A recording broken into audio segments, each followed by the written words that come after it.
হচ্ছে বেলডাঙ্গায় বাবরি মসজিদের জন্য করণীয় কি? বেলডাঙ্গার মানুষ বাবরি মসজিদ নাম দাও, আমি আপনাদের আগেই বললাম যে শান্তি শৃঙ্খলা বিঘ্নিত হবে,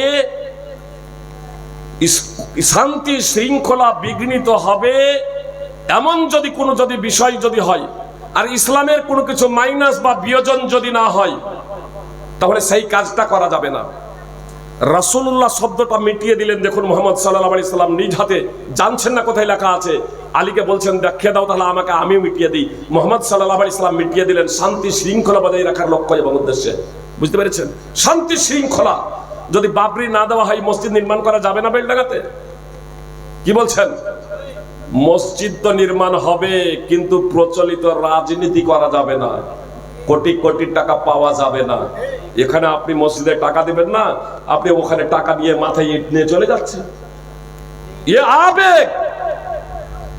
আবেগ কেউ যদি ভাবে যে 16 টাকার মাদ্রাসা, 16 টাকায় মসজিদ যদি আমি নির্মাণ করি, 16 টাকার মানুষ যদি ভাবে 16 টাকায় মসজিদ নির্মাণের প্রয়োজন আছে, এখানে জনগণ আছে, মসজিদের নির্মাণ কাজ চলছে, আর তারপরে জনগণ যদি ভাবে এই 16 টাকার মধ্যে টাকা না দিয়ে ওই বেলডাঙ্গায় বাবরি মসজিদ তৈরি হচ্ছে, ওই মসজিদে টাকা দিলে এক নেকি বেশি পাওয়া যাবে, তাহলে এটা হবে বেদাত, পাপ। বেলডাঙ্গায় যদি মসজিদ নির্মাণের প্রয়োজন হয়, বেলডাঙ্গার মানুষ ভাববে তো আগে মসজিদ নির্মাণ করার আগে জায়গা কিনবে।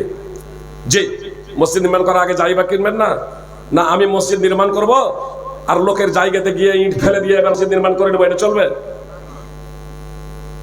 কি হচ্ছে ওখানে? জায়গা কিনা হয়েছে ওগুলো। একজন ব্যক্তি যখন আর জায়গা ঘেরতে লেগেছে, বলছে তার মসজিদ হয়তো তারা করা হবে না, ও গাদ্দারি করলো। তোর কাছে জায়গা কিনে নিয়েছেন নাকি?